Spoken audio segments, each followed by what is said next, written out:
This article is part 3 in a series by chief reporter Robert Mendick and photographer Julian Simmonds, who are on a road trip across Donald Trump's America ahead of his inauguration. The billboard outside the Trump store in Branson, Missouri, a tourist town deep in the Ozark Mountains, couldn't be clearer. Eat less kittens, it says in a reference to the unfounded claims made by Donald Trump that Haitian migrants were eating cats and dogs. In the forecourt, there are a couple of blow-up Trumps. One is a little deflated, a Donald Trump dummy sitting in a golf cart, and another at the shop's entrance greeting customers on their way in.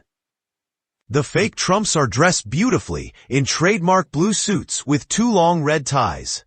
The Trump store knows it's Donald. And it knows, ahead of Monday's inauguration, that the next president is business stardust. In the smallish town of Branson, population 13,000, there are 4 Trump stores, catering to a Trump fanatic's every need. It's just a shame that last week, when the Telegraph visited the biggest of the stores as part of an 1,800-mile journey through Trump's America to Washington, D.C., the $1,400 Trump-embossed flamethrowers had sold out.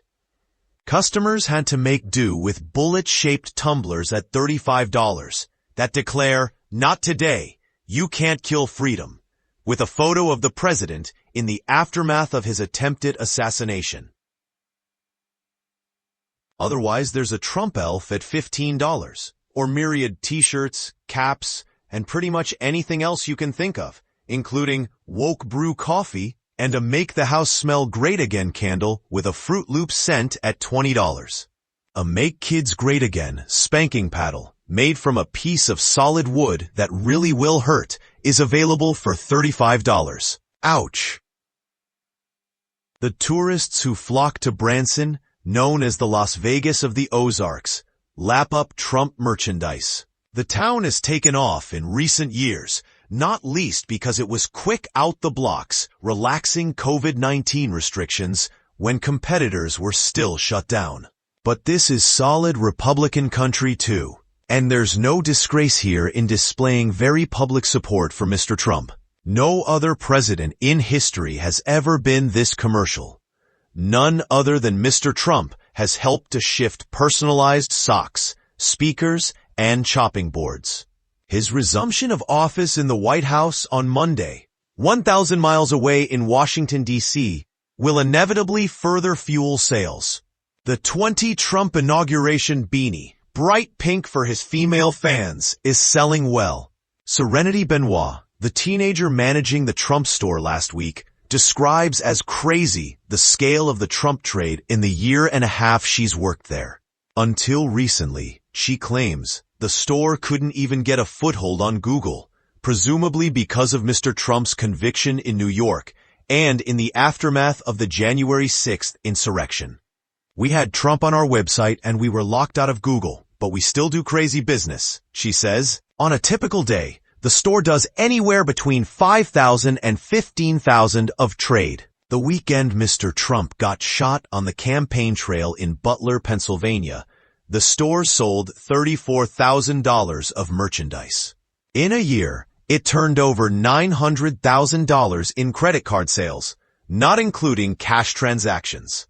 The Trump store's owner, Seth Hansen, owns 2 more Trump outlets in Branson and another in Gatlinburg, Tennessee, almost 700 miles east of here. The biggest sales aren't entirely Trumpian. As well as the Donald Trump rubber ducks at $15, the store flogs Kamala Harris and Joe Biden loo roll, also for $15.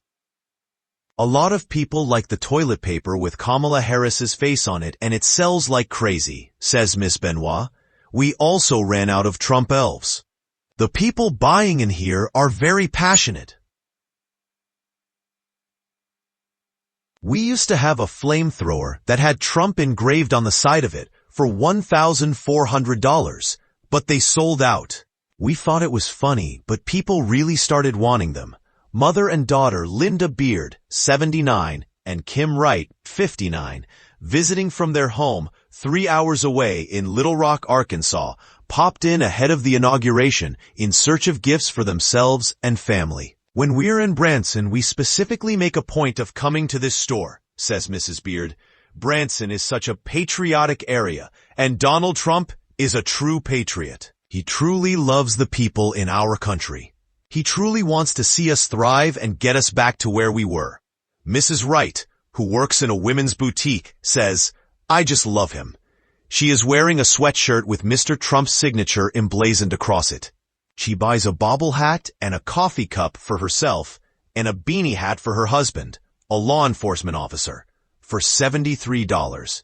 Her mother bought her son-in-law a sweatshirt that said "Fight like it's 1776" and a hat for $87. Both women expect Mr. Trump to hit the ground running on Monday. We need to go back to where our borders are protected. I think he's going to start deporting people that don't make an effort and are not doing right by our country, says Mrs. Wright. Her mother adds, we want people to come, but they need to be legal. We have too many terrorists in our country right now. Kathleen Davis, another customer and a retired correctional sergeant at a state prison in California, bought her mother a "I'm Still a Trump Girl" t-shirt. She thinks Mr. Trump will bring down prices and crack down on illegal immigration if he is allowed to get on with the job at hand, unfettered. She isn't so sure he won't be assassinated before his second term is up. However, I am excited to see him back in office, but I'm also scared to see what the Democrats have up their sleeve to try and stop him. How many assassination attempts have happened in the past 6 months? I wouldn't be surprised if he is killed in office. Just down from the Trump store is the Trump Outlet store, a rival that sold only Dixie-related material for 2 decades, but a few years back recognized Mr. Trump's selling potential and dedicated half the shop floor to him. Nathan John, 53, its owner, is a huge fan. His inauguration day mugs at $24.99 are selling well. Mr. John does not anticipate a drop-off in the market. We will keep selling this through the next few years, he says.